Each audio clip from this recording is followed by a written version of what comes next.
Good morning, everyone. My name is Andrea Gillespie. I am Senior Manager of Community Development at Charles Schwab Bank, as well as a board member for Dallas Housing Coalition and your host of the Coalition's webinar series, Housing for All, where we discuss whether Dallas is big and if it is truly big enough for everyone. Thank you so much for joining us and tuning in to another episode. In each episode of Housing for All, we have brief but impactful one-on-one conversations with members of the Dallas Housing Coalition, as well as other community members and leaders who are Dallas's strongest advocates for keeping the city affordable. Joining us this morning are two guests from BC Workshop, Lisa Neergaard and Pei-en. Lisa serves as BC Workshop's Associate Director of Planning, and in this role leads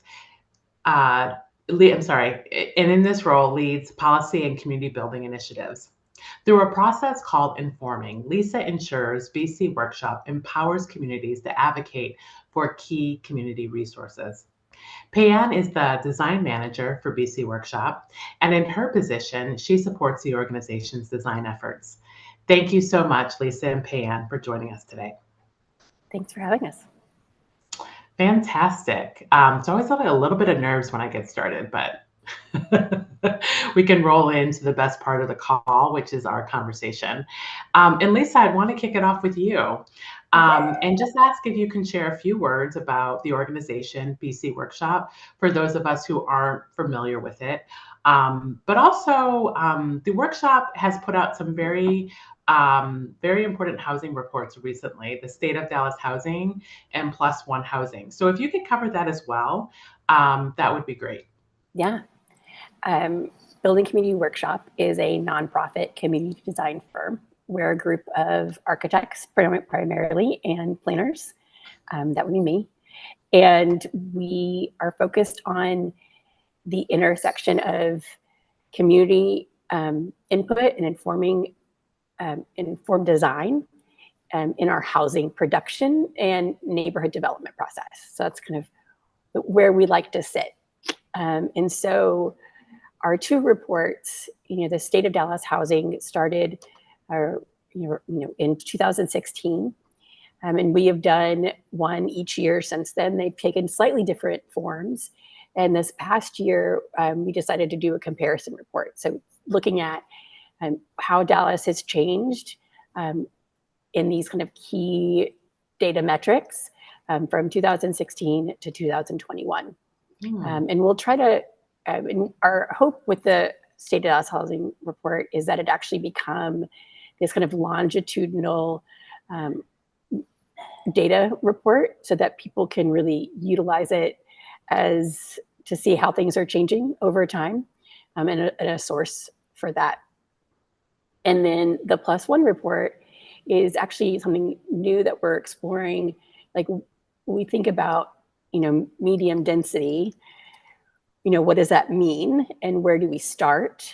And so this is kind of the first and hopefully a series of design reports that's specifically looking at what happens or what are the design implications for adding just one additional unit to our single family lots, whether that be an ADU, attached or detached, or a duplex. And so that's really the focus of the report. There's a little bit of some of the data pieces that we pulled from both our report, our State of Dallas Housing, but also CPAL to frame like why this is a important issue in terms of affordability and access and all of those things. But the rest of the report really is looking at what is this, how do we do this from a practical standpoint? Where does this stuff end up on a lot? How does it work? What are the design considerations we want to take into account when thinking about quality space, right? Not just housing, but quality housing. Mm-hmm. Mm-hmm. That's great. And I have to ask you a follow-up question, Lisa. I'm just so curious. I don't even know if you could do this in a few words or a quick statement or two, but I'm so curious about your thoughts about how Dallas has changed in terms of housing. Yeah, I think it's changed a lot in some ways and then not at all in others. So we still have large chunks of our city that are dedicated to single family neighborhoods. And this is not an advocacy that those go away in any way. But then we have, but they are mostly staying and somewhat unchanged, except for the fact that the houses going on them are getting larger and larger, which is an interesting kind of as life cycle in terms of a lot of these neighborhoods.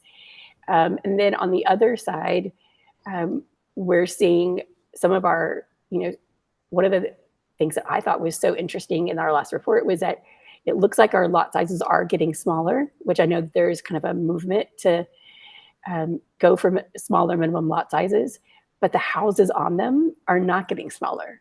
And so it's this interesting dynamic of, and maybe it's because of the cost of housing at the moment, what we're building isn't small, or is it kind of like we're not adjusting the size of our homes to rates that then would be affordable to kind of a larger swath of people. And then how is that connecting to our households? Again, like one of the most interesting things that we found in the last report was that the number of single person households, so just one person living in a household, is now roughly a third of our city's population. Yet when we're thinking particularly about home ownership, that's not a product that gets built most readily. And so how are we building for all people and not just those that can afford or want a 3,000 square foot home, which is kind of where that's like where a lot of the new or it's over or 2,000 square feet. So it's on the larger end is what we're building. Yeah, that really resonates for me, and I'm sure a lot of our viewers who are tuning in today, that you can drive through several neighborhoods in Dallas, and I know exactly what you're talking about, where, yeah, the lots do seem to be getting smaller, but not the houses, which might be a good thing if you're not a yard work person, I don't know. And then, older houses being purchased and then torn down in place of a newer, more modern looking house. And then just like the building we're doing overall to accommodate everyone seems to. I think both CPAL's report and our report both found that we're losing our naturally occurring affordable housing. And that's what we're seeing in the terms of like the older housing being torn down and new things being built up is we're kind of losing that what would typically be affordable in our market. Right. And that's really a great segue to bring Pei-en into the conversation as well. Pei-en, I understand you handled the design elements of the +1 housing report, and you are an architect, I believe, as well. So I'm sure you have a very unique perspective on these issues. But I'm very curious, as you were handling the design elements of the +1 housing report, what were some of the lessons that you learned as you we're working to design an additional unit of housing within the context of a single family neighborhood that has one house per lot? Yeah, I think it was really worthwhile for us to actually go through the process of seeing what it would look like. I think people know that it's definitely possible to add density in single family neighborhoods. We see it being done, but I also think as a result, there are a lot of assumptions already of what density will look like when people imagine it in their heads. And so the report really tries to address those concerns by setting up sort of clear design parameters that begin to show the relationship between zoning and development requirements like parking and building height, but how that will also begin to impact the quality of the space around the home and in the neighborhood. So, some of the questions that we were asking ourselves was, will this person still have access to outdoor space if there's an ADU in the back? How does additional on-site parking, impact the circulation on the site? Do people still feel like they have privacy? And we recognize that every neighborhood and lot are different, and implementing +1 might be more challenging in some circumstances than others, but we believe that, the design studies that are in the report show that it's definitely possible to do it without, giving up or changing the existing character of the neighborhood. And so I guess some of the biggest takeaways, I think parking and vehicle access are two of the biggest drivers in terms of kind of impacting the bigger feasibility for an additional unit to be added. And that also impacts kind of access to backyard space. It's a lot easier to address parking in neighborhoods that already have access to a usable alley, because you don't have to consider extending the driveway or expanding your driveway potentially into your backyard, which also has, cost implications for someone thinking about trying to do this. And so, yeah. So that's great. I mean, you've brought up a lot of just great images. And so if I just thinking more about what it may look like. So if like let's say an accessible dwelling unit were to be added to a lot that has a single family home, does it look like something where the buildings are side by side, one's behind the other? Like how would that look like in its most common form? So with an ADU, there were kind of two options that we explored. One was a detached option where the ADU is at the back of the property. And so you would either access it from the alley or from a path or driveway from the front. And then we also considered an above garage ADU, which Oh, yeah. is with a an existing detached garage and what it could look like to build on top of that. Most of what the report explores is more from a site consideration standpoint. We looked at a little bit of massing just to address height concerns, but it really more looks at kind of the space around the ADU in relationship to the existing house. That's great. And I love how you not only thought about the look of the structures, but also issues like parking, yard access, even height. Because yeah, it can be a little tricky if you've got some units or some buildings or homes higher than others in terms of just being able to take in the whole environment. And if you're a gardener or whatever, that could be an issue. So I really appreciate how you're taking this work from a really holistic 360-degree view. And along those lines, there are plenty of people who are concerned about the aesthetics when we talk about adding accessible dwelling units or even duplexes into the mix. How would you respond to these concerns as an architect?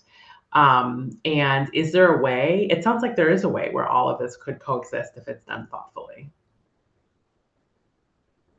Yeah, I think the words ADU and duplex, similar to the word density, it does bring about a particular image in people's minds, based on a lot of the development that we are seeing. And so from that perspective, I think, those concerns are valid. But at the end of the day, I guess from a design perspective, duplex is really just a building typology. And so that doesn't necessarily have to dictate the qualities of spaces around it. And we know that it's really just a matter of having that intention from the very beginning of acknowledging neighborhood context when designing and building. For from the very beginning, I guess. Mhm. Yeah, I just have in this image what people sometimes call mother-in-law areas. I remember one time when I was looking for a place in my college years, we did look at one place where it was on top of a garage that was part of a. So these are places where we've seen before and they clearly work. It's not like a brand new phenomenon that we're trying here for the first time.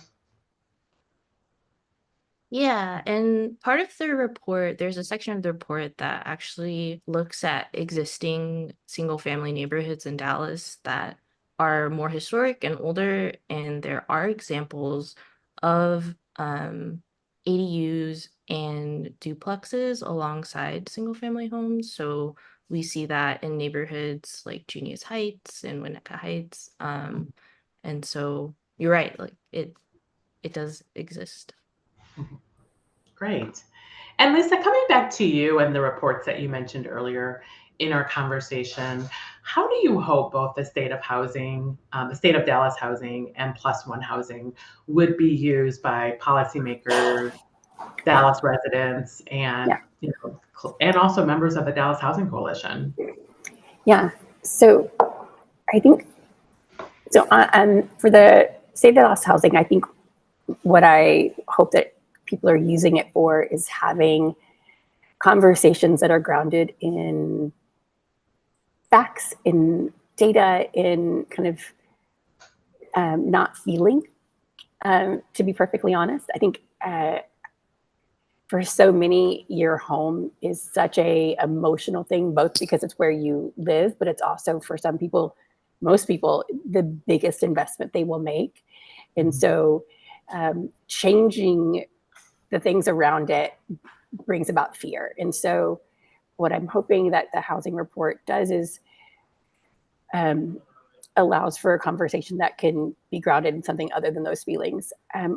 We also really hope that it starts to influence what developers are thinking about building. You know, when we think about what are our goals? Is it to attract new families to Dallas? And therefore we need to be building housing that does that? Or is it to serve the people that currently live here? And if that's the case, then we should be building housing that addresses that. And so neither one are better or right. They're just different, right? And so having clear goals and then figuring out how we begin to track those is really what I'm hoping happens with the housing report. And then I think with Plus One, it's again, having a more informed conversation around these policy decisions. So I think right now, Dallas is reaping a little bit of the effects of not having any design parameters related to their zoning. So for instance, people are starting to respond to poor design. And they're saying, well, I don't want density because I don't want that, right? And they're pointing to something that they don't like because it doesn't fit in the neighborhood, because it doesn't have any design standards around it. It's just simply a use, right? It follows the use, the lot coverage, the height. And so what we hope around the Plus One housing is to have a more nuanced conversation, right? So it allows for a neighborhood to potentially say, okay, what are the design considerations that we find important? And so if we're going to be changing the zoning to allow for additional units, what things beyond just that there can be an additional unit need to be included in that zoning conversation, right? And so it allows us to, again, kind of move out of that fear-based conversation and into things that we can actually build upon and work through and implement, right? And then so that's good both on the city staff side because they're having a conversation where they can actually move forward on, and it's great on the neighborhood side because they can actually potentially get a better delivery of what they actually want, right? Like to get what they to not get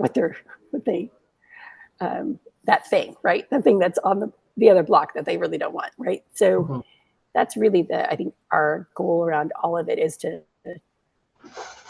we have a very specific set of expertise. And so how do we put that in a form that's more digestible for more people, so that we can have these like greater shared conversations.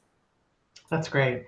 So what I'm hearing is that these reports really are just very livable resources that anyone, whether you're a developer, a policymaker, or a resident that's thinking about your neighborhood's future, can look to understand all the possibilities that are out there, and the nuances or considerations that are associated with these possibilities. Yeah, that's our hope.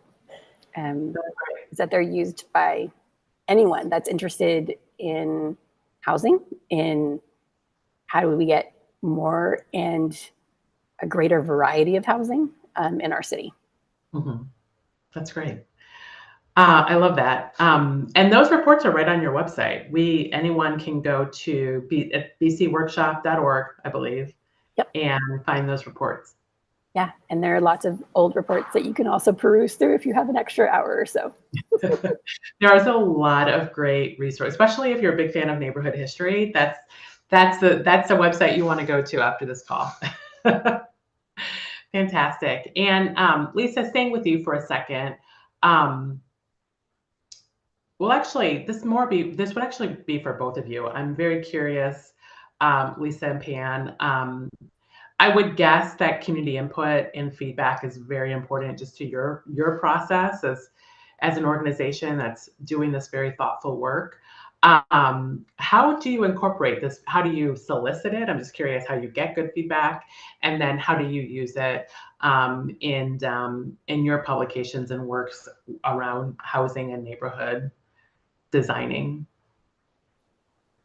Yeah, I'll touch on one thing and I'll let Pei-en talk about another way in which we do it. So for the reports in particular, we're mostly drawing on feedback that we hear through kind of other avenues that we do kind of community engaged design work. So whether it's, our own challenges of building something different. And so we'll kind of want to explore that through a report, because if we're having an issue doing something, we imagine we're not the only ones. And then additionally, on the practitioner side, we've had a lot of conversations about the housing reports recently. And so hearing what has been useful to other people in using them is definitely influencing me now as I prepare for the next year's housing report.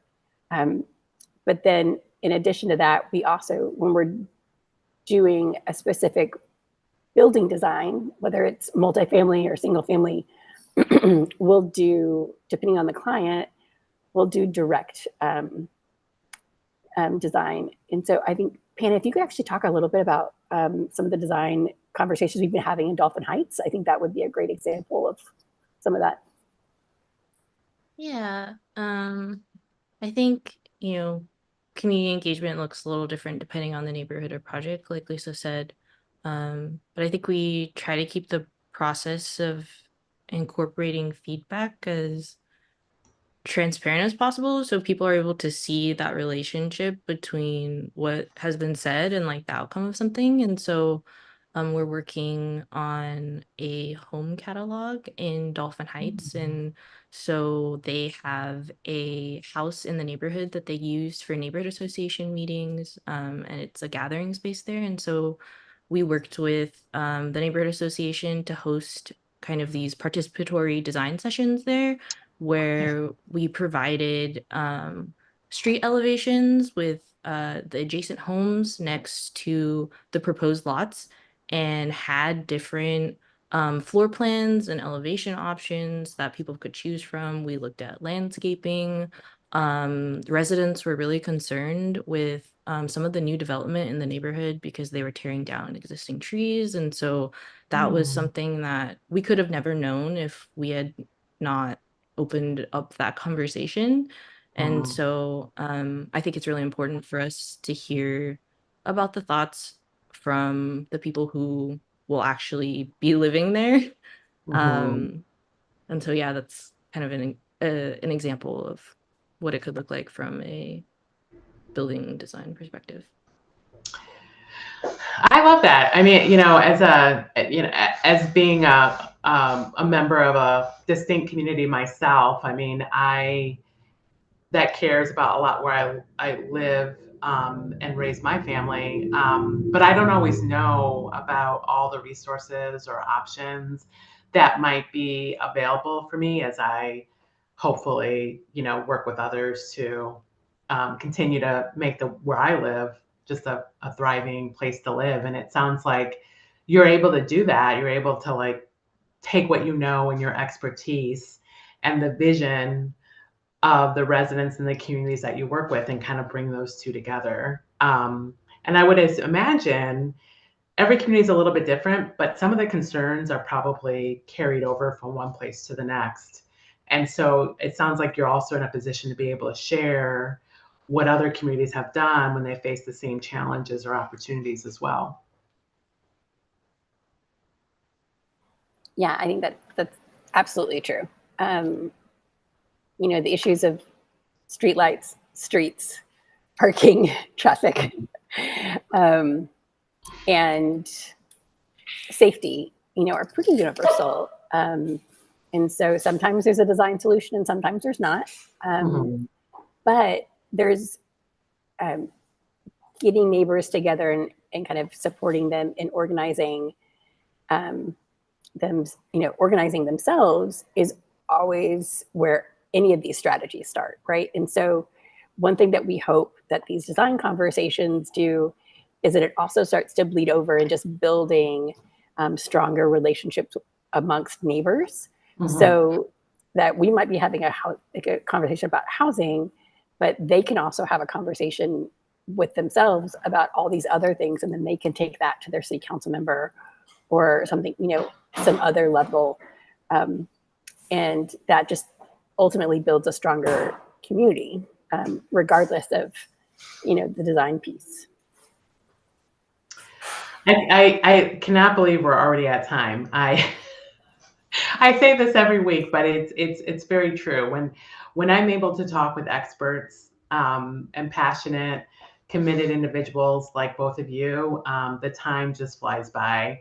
So I want to kick one last question to both of you before we wrap up. And I'm just wondering if there's any lasting words or insights that you would like to leave with our audience, or if there's a call to action that you have with our audience that care about these issues. What should they do to educate themselves further?